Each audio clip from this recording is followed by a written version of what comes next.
How's everyone doing? Good?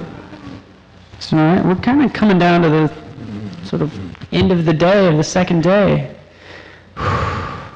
Deep breaths, let it all sink in.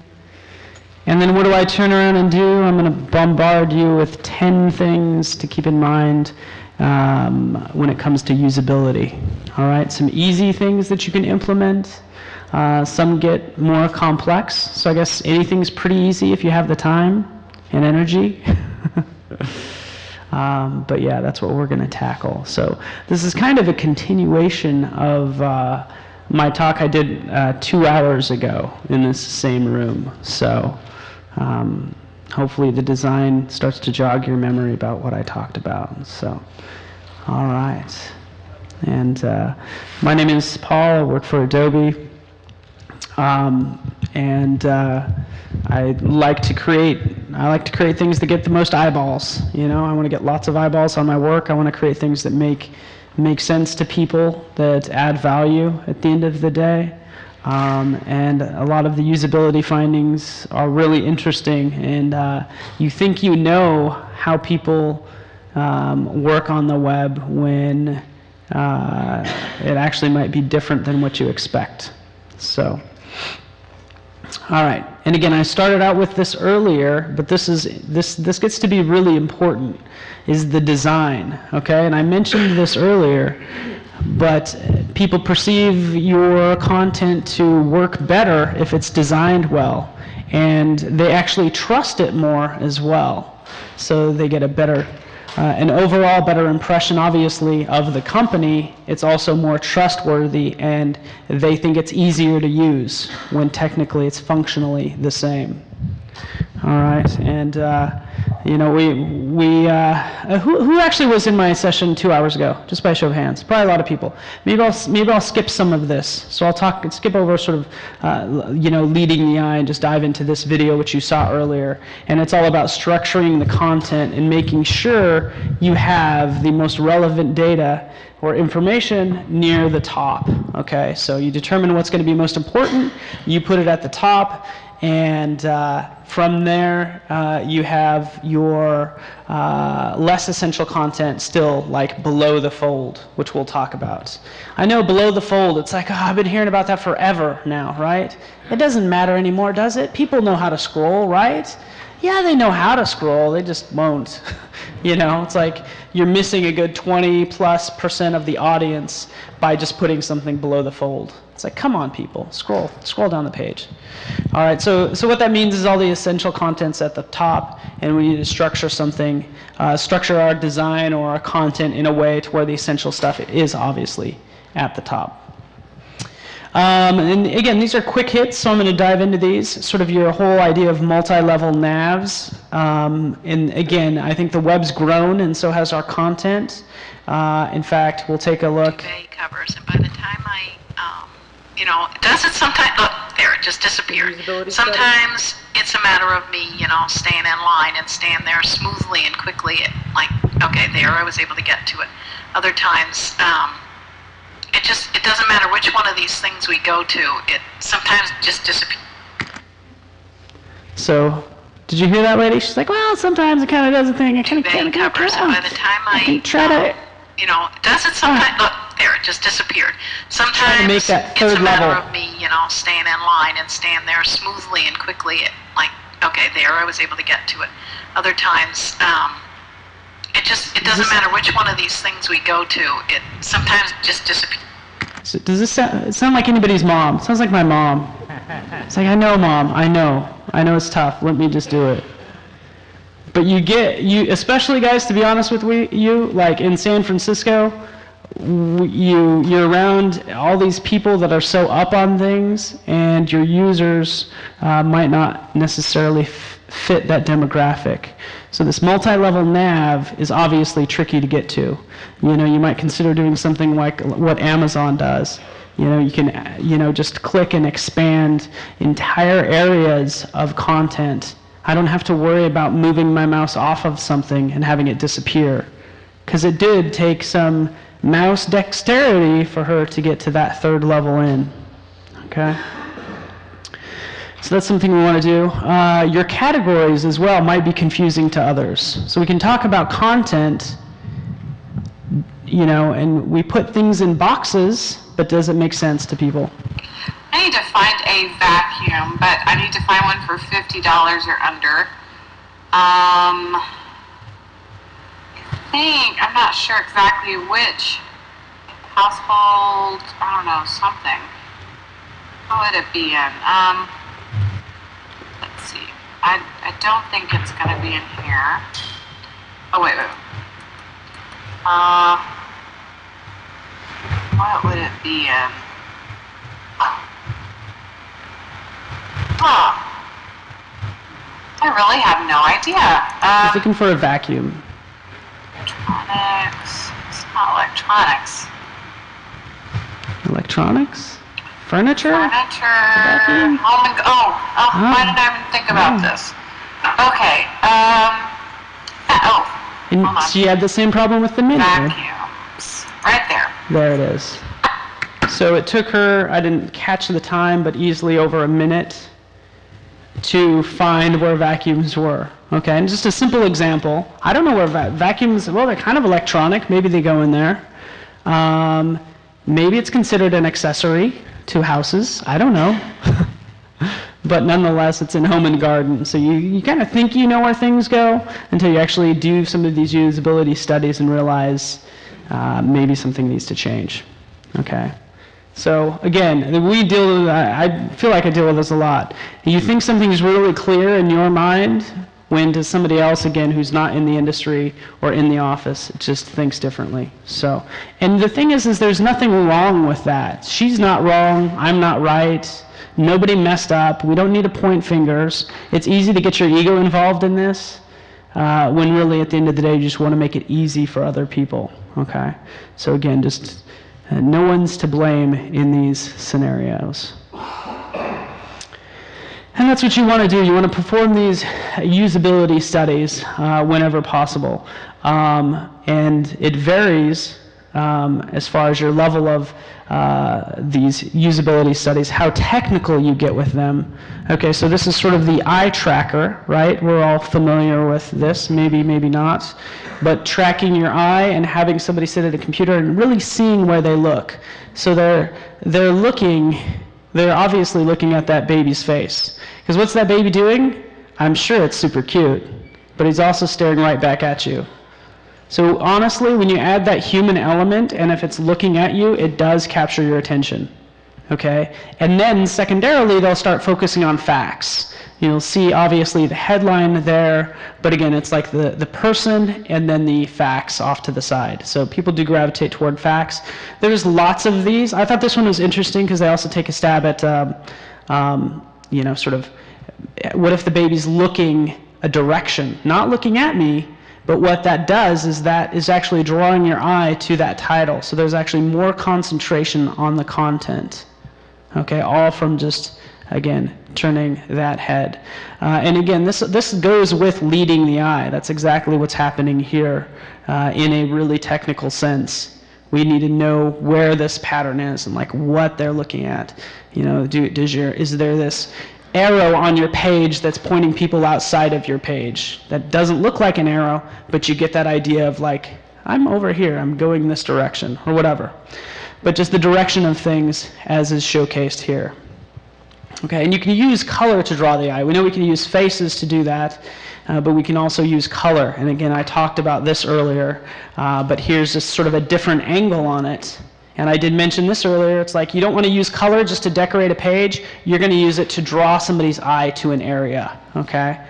And even as we start to take a look at colors in general, the emotional connection you have with colors does matter. You know, there's a reason why McDonald's is red and yellow. Okay, so red stimulates appetite. So you'll see a lot of restaurants that are in that warm hue area. Okay, and then you'll see big business are kind of more in the blue area because it's the most popular color. It's like 40% of the population's most popular color is that blue. Okay, There's a whole psychology behind this stuff. It's really fascinating. But that's what you'd do, is you'd start to pick the colors based on the emotional connection that you want to make with your user. Okay? So, and again, you can see yellow enhances concentration. Too much yellow is a bad thing, you know. There's a reason even green, why there's green scrubs, is because green's a calming color. Okay, so if I want to produce a calming look on my site, I'll use greens, I'll use blues. I'll add a little red in there if I want to draw attention to a button. Okay, that's where I'd add the pop. So again, pretty compelling what you can do with color. Just use it to draw attention to an area, not just to make it look pretty, right? And I did point out cooler, and we saw that earlier. I think most people were in here for that, but as far as picking colors, I can jump in and go from there. So again, that's that color wheel, does everything you need it to do. I think we saw that load. And then again, use fonts and text legibly. This stuff is like really straightforward, but I have to keep myself in check with it, sort of as a designer, not to use text that's so thin that it starts to break down, okay? Even on my slides, they might get a little thin. So it's not good for you guys from a usability standpoint to have such a thin font. So I actually had to change it earlier because it was just breaking down. And again, you're just supposed to make it legible, all right? And we did show this earlier, so I don't really feel the need to dive into it because we're not talking necessarily about design. We just need to make sure things are legible, all right? And make sure we choose fonts that are legible, all right? And everything, like, I can get into sort of all the details of that because you need to look at all aspects of text. So if I am actually going to pick a font, I want to keep a couple of these things in mind. So, you know, the anatomy of type, for instance. You know, all of this different stuff, like the counter. I want type to hold up well. That just doesn't mean make it bigger, but it makes sure this, the counter or the negative space inside of these letters are legible. Okay, because I can't have that stuff break down. And oftentimes when it comes to serif fonts, a lot of these little guys start to break down. Okay. So I've picked a font that's legible. I have a nice tall X height. I have enough space, and it's just really legible to read. That's exactly what I want to do. Okay. And I'm sure you've seen even studies around, you can even misspell words. And as long as it's legible, people will understand. I do this all the time. Designing something, I'll misspell a word, and it's usually in the middle of the word. And sometimes it's actually the word design, D-E-I-S-G-N or something. But the thing is people can easily decipher that stuff. So again, pretty fascinating. Okay, so we've picked a clean font. Again, that's definitely something we want to do. And then from there, I can start to put this design together. So we do want to get feedback. Actually, let me take a step back. We do want to get feedback from others. Okay, and there's a couple different ways to do that. I'm going to show you guys this if you don't mind. I was up in Toronto like a couple days ago, like last week, and I just thought this was cool, and I thought I'd share it with you guys since, you know, we got a lot of mobile users. What is this called? Appseed. Check this out, guys. This is really cool. I want to perform a usability study, okay? And so I can literally just sketch something out and put it in front of somebody and have them determine sort of what to press and stuff like that. I thought this app was, again, fascinating. It's a Kickstarter project. I think it's called Appseed. Okay, so check it out. Wired Magazine did a write-up on it. And got to meet one of the creators up in Toronto. But he just took a picture of this design. He just took a picture of it using the app. And the app actually can detect the different boxes. It can detect all those boxes. So it says, oh, I have this box right here. Make that a map. Okay, so he can easily go from sketch to something functional. So you can move the stuff around. You just basically take a picture of obviously the picture next to your phone, and you didn't do anything. I just saw you didn't do anything. You didn't manipulate that. And now that it's been isolated, you can do other stuff with it. So for example, you could set this to be a input text, and then inside the function as an input text. Wow, Cool.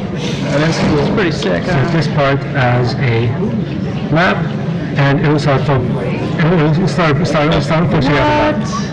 Very sick. So that goes and makes your sketch, your interactive prototype, and once you've got that, you can either run it on the device, share it with your teammates as an HTML5 site, or edit it in Photoshop where it goes and opens up each of your...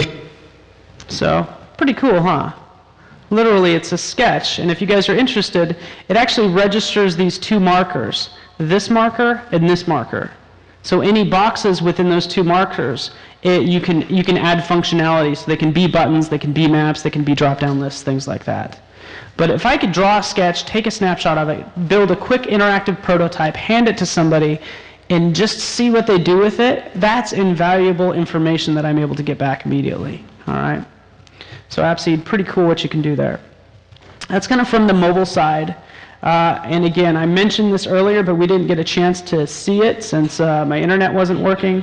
Again, tapping into a ton of designers through Behance, a whole design community, 1 million members. Okay, and you can see all of the various appreciations of this different work. And again, you get some awesome stuff like, what is that? I don't know what that's awesome. I think that has nothing to do with what I'm talking about, but kind of cool. But I can take sort of any interface design, and there's interface designs in here, upload them, share them with the world like I've done. Again, this is just really quick, guys. It's not about me. I'm just showing you, viewing this work in progress. I created it last week, and within minutes I was getting feedback. So, yeah. And this is actually really good feedback. You can see sort of all the comments in here. I haven't even gone through all of them. It looks a little bit like Windows 8, but vertical version, pretty nice. Most of the comments. So you get all this feedback from designers to help my content be better. And it happened within minutes of last week when I posted it. And since it's a work in progress, I can take all this feedback, update my design, upload it again, get their feedback, and basically you're iterating and getting better and better and better, and nobody's making fun of how I use my hands in videos, because often it's like this, all right? Or something, like you're uploading it to YouTube, it's not gonna, So again, that's what I want to do. I would want to use something like Behance to get that feedback from the community. There's Appseed, there's other apps out there as far as getting, feedback from others, which again, it could be as simple as asking your mom or anyone around you, obviously, how something works, okay, and that's what you'd do. And again, I just mentioned scrolling earlier, and here's the slide that's, still talks about, a lot of people actually still don't scroll. So 77% of visitors not scrolling, and that actually even becomes greater. Well, let's see, no, it becomes greater as they come and visit the site again. But nonetheless, we're going to put all of our valuable content up top, and you guys know this. So I think that even in the app world, we're going to do the same thing. Luckily, what's going on right now is a movement with flat design, with clean design. It's awesome. Like simplicity is what's happening right now. And again, not only with content, Twitter, things like that, but simplicity with content. All right, and like I mentioned, good design influences users. So there's multiple studies that talk about that. I listed some out. And what I'll do with these slides, as well as the ones I've talked about earlier, is I'll post them to Twitter. So I'll give you guys, obviously, my Twitter handles in the lower right, and you'll be able to download these slides, okay? And so all these studies is just really how people judge things based on how they look. you know. If they're going to think it's crappy if it looks terrible. All right? All right. So, again, multiple studies there that we won't really get into because I've already talked about it. And I talked about this earlier, attractive things working better. Might be a perceived thing, but people think it actually works better. I'm like, okay, that's great, because I made it look good. That's awesome. This is another study done in Japan and then repeated in Israel. 2 ATM machines. One of them's pretty, one of them's ugly. The pretty one they thought was better and gave them cleaner money or something. I don't know. Who knows? That's why I use my credit card all the time. All right. So again, you can repeat that across the board. I showed this earlier too, and again, sort of taking a design and sexifying it, you know, making something really clean out of something that was, you know, just a prototype earlier, you know. Okay, internal search. Again, these are just quick little things, and geez, I'm already at 8. Wow. So internal search is crucial. So we can take a look at that example too. So a study found that the average search box is 18 characters wide, and there's data that shows 20% of the queries were too long to fit into it. So if you just extend your search query box to 27 characters, that would accommodate 90% of searches. So my search box, just make it a little wider, 27 characters, will get you 90% of the queries that are involved. I know that's the first thing I look for on a big site. I jump to the search, type it in there. That's how I use my mail, is through search. All right. We're trying to get out of here. It's doing a search for vacuums again. Okay, vacuum. How about just vacuum? Huh. I've never seen that type of vacuum before. Okay, so what comes up when I type in search for vacuum? I get replacement battery for iRobot Roomba and Kirby filter paper Roomba. bags. So I don't think that's the most relevant thing. Why did that come up? I don't know. Is that relevance? I see relevance here. How about relevant? So I'll click on that, and he will get a little more relevant data, but the fact that what he searched on obviously wasn't what he got, and was obviously huge. So simple things like whether it's a contact information. Let me type in contact, but don't serve up contacts like eye contacts, you know. So those relevant searches, obviously, and doing these studies around them. Geez, I'm already at 9. I'm going way too fast. I need to slow down. How you guys doing? Good? We might actually get out of here early. Or I could just speak a lot slower. Okay. Links should actually look like links. I hate this. Really? Don't make me do that. Don't make me make it blue with a darn underline. Please no. I'm like, I got a design. I just discovered all this stuff about colors. I want to make it red and it's going to flash or something. But no, the most successful links are blue underlined links because that's what it's been like for 20 years. And I'm sorry about that. I'm just, man. Yeah. So links should be colored and underlined. Again, should, don't listen to me. They should be, sure. Break the rules all you want. But overall, those are the most successful as far as determining what are links. So let's just... Okay, that does not work. So having problems uploading, try our basic uploader. Just trying to upload. Okay, where would your basic uploader be? Don't know. How do I find your basic uploader? Okay, that's frustrating. If you had that, it would make more sense to me that you have a link, or try our basic uploader should be, you know, a link that I could just click on to get to your basic uploader. Let's try this one more time. So, yeah, I mean, she finally, her directions, by the way, sorry I didn't point this out earlier, but the goal is for her to submit a photo basically to the site, and she couldn't figure out how to do it because she's like immediately had problems uploading. She like, for whatever reason, didn't see this, but went down here and it's like, try our basic uploader. So she closed the dialog and looked for the basic uploader on the page, is what she did. And I think it's funny that we laugh. We're like, amateur, you know, you don't know what No, man, I mean, that's life. I'm busy.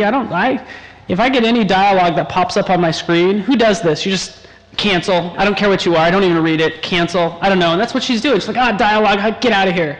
You're interrupting my process. I'm trying to upload a photo. Get that out of here. It's like, no, that was telling you to upload the photo. So, but that's life. We're kind of, I'm an idiot with this stuff, and you know, it's really more of a question of attention. But obviously, we don't, you know, I think that looks like a button. They could have easily made this underlined blue text with an underline, and that would have got her there too. Okay. All right. So. You want to engage with people and draw them in, and again, this goes along with the trustworthiness and perceived value of things. And again, so this is the lady. Big sigh at the top. She's like, that's good. I am not sure. 9 lines. 1, 2, 3, 4, 5, 6, 7, 8, 9. So is that all those things? Well, anyway, let's spin. See what happens. I'm not sure exactly what I'm doing here. Okay, so that cost me $2.25. Yeah, so she's kind of lost. But I like the beginning of this, because this is like she's greeted with this screen with all these screaming colors that kind of slap you in the face. Which, hey, you know, welcome to games today, but there's an even bigger side before that one. But she's like, I'm overwhelmed by the colors and the blah, blah, blah. What do I do? What do I do with, what am I supposed to click on? Sure. Everything's competing for your attention. There's no 9 lines. 1, 2, 3, 4, 5, 6, 7, 8, 9. I didn't even know what it was. I didn't even know it was a wheel. Well, anyway, let's spin. See what happens. I'm not sure exactly what I'm doing here. Yeah, so. Okay, so that cost me $2.25. So, it wasn't really delighting her. She got overwhelmed immediately. A slap in the face with content. All right, and it's like what I showed earlier with the example of the butterflies that flew out of the picture. It's like, hey, delight me in this way. That really captured my attention and actually encourages me to explore that site some more, looking for things like that, things that take me by surprise. They don't distract from the message, but it just starts to like blow your mind, right? It's not your run-of-the-mill content that you see, you know? And that's, again, what you're after. So, and just to kind of wrap up with that, since you guys did not see it earlier, it's sort of taking this design and then creating that engaging experience with those visuals, thanks to all these comments that I've gotten, you know, being able to create, again, just like a final experience, again, like this. And some of the other comments were around some of these some of the corners, but you can see right here sort of that whole idea of making something that's a little more compelling for people. All right. And again, some of the feedback I got was around some of these spaces that I implemented. Some of this stuff wasn't lined up, and that's feedback I got. So I made it look good. It was easy on your eyes. You're able to, you know, make that captivating experience and deliver some fun things. Just because you can. Why not? All right, guys, that was 10 things, and I got done fast. That's honestly, that's all I have for you. I can ramble on. I'm going to post these to my Twitter handle and also to the hashtag for the conference, and you guys will be able to have access to those studies as well, which again, I wish I would have kind of dove more into. I just thought 10 things would have taken a lot longer, but we clicked through them, and with that, Just hopefully I'll see you guys on Twitter. And we got a couple questions, 2 questions, then we'll call it a day. If you guys need to go, that's cool, but we're going to talk about some really cool stuff right now. No, go ahead. What you got? 2 real fast. You guys have any? Yeah, just about designing for accessibility. You mentioned at the beginning about choosing a font that was thick enough so it could be read. Have you investigated or looked into the guidelines for accessibility for people with low vision or no vision? Yeah, I'm not sure. So the question is around accessibility and font size with accessibility. I haven't been through that detail. I have looked at some of the designing around color blindness, which is sort of a related study. So yeah, I really don't have any feedback on you other than general guidance. I can't tell you exactly what would be required there, but along the lines of color, what about people who are colorblind? Dealing with that, so. Right.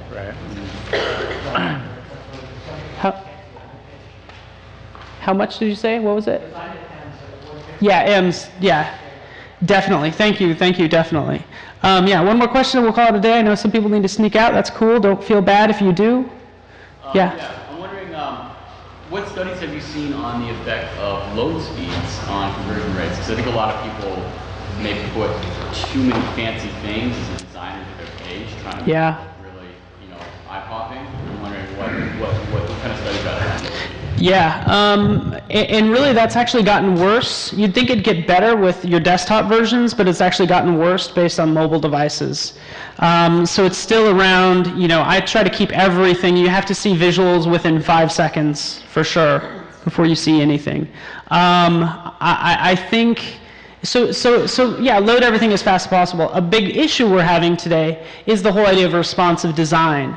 Responsive sites actually being heavier and taking longer to load. So you can talk about the fancy animation, but the fact that you're hiding graphics, changing the display to none on mobile and they're still downloading that content, horrible idea. So there's this battle of, hey, I got a cool responsive site. Oh, it's bigger on mobile devices. It's like actually not as effective when it comes to file size. So that's an issue. Yeah, so, and general guidance for, speeds of, seeing initial graphics. But has Adobe done any studies that you're showing these? Yes, we have something called Scout. We're working on it. That is for Flash, but we're working on some things for optimization of content, being able to pick apart everything frame by frame, or sort of, the data that gets downloaded, sort of mapping that out in a graph format. But we're working definitely on optimization. You should check out Scout. It's for Flash, but if you could imagine those sort of analytics for performance, but for HTML. So yes, we're working on something. All right. Okay, one more question, and then we'll call it a day. How much should you scroll on the phone? Because you've got a real issue there. Because you want to have your font size a little larger. Yeah. So you can't really get this information screen. Yeah. Yeah, it's hitting some of that same data. It actually is a little more on a mobile device because it's an easy flick of the thumb. So I've seen a little. I'll have to pull that up. Hopefully, it's one of the links. I'll double check. Yeah. And the second question was, when you say you go to, you never can do search boxes. Yeah.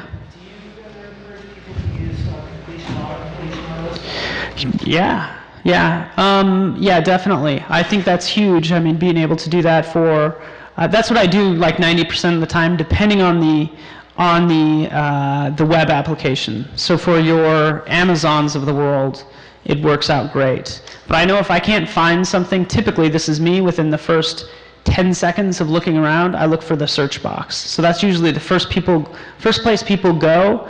Quite frankly, if they're doing a lot of search, you could say maybe your navigation's kind of jacked up. Like they're not clicking through the navigation, they're using the search instead. Maybe your navigation on your page isn't explanatory enough. So, but yeah, definitely auto-completion is a huge help, just so it gives them an idea of what's on that site to begin with as they start typing. Plus, I'd probably misspell vacuum.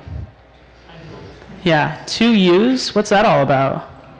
All right, guys, we're going to wrap it up now. I'll let you guys go, and we can talk later. If you guys have any questions, come on up. Otherwise, have a wonderful night. Thanks so much.